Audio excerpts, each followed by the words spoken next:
Viewers আসসালামু আলাইকুম। আপনারা দেখতে পাচ্ছেন যে আসলে আমি আমার ভুট্টা ক্ষেত নিড়ানি দেওয়ার জন্য লেবার নিয়েছি।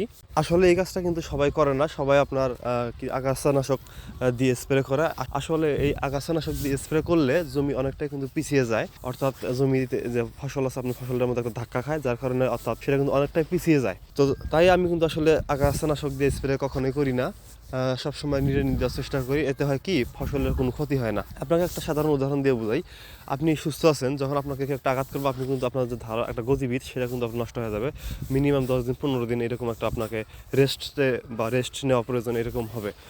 ঠিক ফসলের ক্ষেত্রেও এরকমটাই, যখন আপনার ফসল একটা বেড়ে ওঠার সময় হয়, ওই সময় যদি আপনি একটা স্প্রে দেন বা কোনো একটা কিছু দিয়ে করেন, দেখবেন যেটা ফসলের জন্য আর কি ক্ষতিকর, ঘাসের যে হয়তো ঘাস মারা যাবে, কিন্তু ফসলটা একটা কিন্তু ধাক্কা খাবে, ওই আপনার গতিবিধটা কিন্তু নষ্ট হয়ে গেল। তাই আমি সাজেস্ট করবো, কখন আপনারা ভুট্টা বাড়িতে আগাছানাশক দিয়ে স্প্রে করবেন না, সবসময় চেষ্টা করবেন আপনারা হলো নিড়ানি দেওয়ার।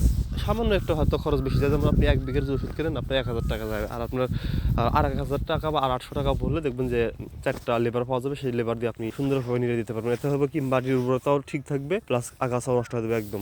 তো ওই পর্যন্ত ছিল আজকের ভিডিও। সবাই ভালো থাকবেন, সুস্থ থাকবেন। আল্লাহ হাফেজ। দেখা হবে পরবর্তী কোনো একটা ভিডিওতে। ধন্যবাদ সবাইকে।